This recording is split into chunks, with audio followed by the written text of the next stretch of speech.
I love to give practical advice to spiritually grow. I got 4 things for you today. Number 1, I know you've heard it before, make a specific time to encounter with God. Make an appointment.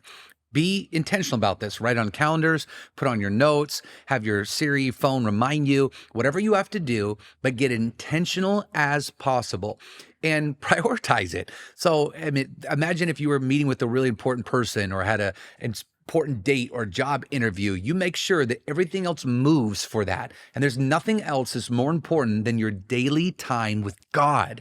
And so be intentional, be specific, have that specific time that you meet with Him every day and don't miss it. Number 2, take the Connect with God assessment. You heard me talk about it before. It's super easy. It takes probably 20 minutes to do. Text Encounter to 59090, and you will learn how you best connect with God. I told you before, I connect with God through solitude, which means I don't like being around people.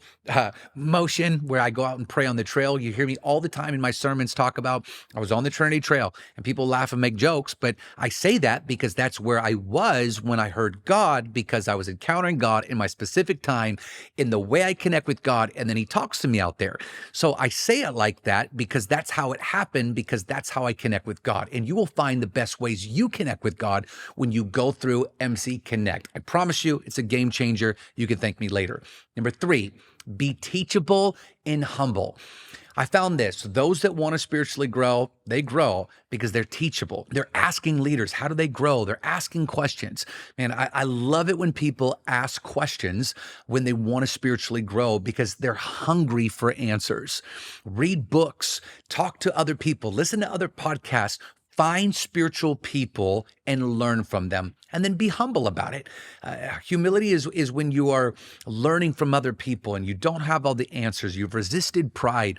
It's interesting. One time I was on the trail, because that's where I hear from God, because I connect with God in motion, and I pray all the time. I prayed it for you today. Lord, help me hear from you more clearly than anyone on the planet, and help me to teach others to do the same. So I'm praying that prayer just one random day in a daily encounter. And as I pray that prayer, I hear the Lord say, if you want to hear from me, be humble.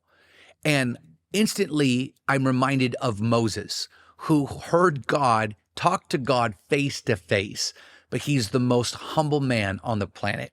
If you want to grow in God, be teachable and be humble. Number 4, tell people what you're learning as you go. Do it in person, do it on social media, any form of creative expression. This is really important. Don't keep it to yourself. I'm reminded of the story of a woman that had empty jars. The prophet told her to go get the empty jars. As she got the empty jars, she began to pour out the oil that she had into other empty vessels. And as she poured the oil into what she had, the oil kept on pouring. I really believe as you give away the oil of God, your relationship with God, to other people through different expressions, God will continue to pour His oil and His presence into your life. So again, number 1, make it specific, a daily time. Number 2, take the Connect with God assessment. Number 3, be teachable and humble. And number 4, tell people about it. Give away your relationship with God.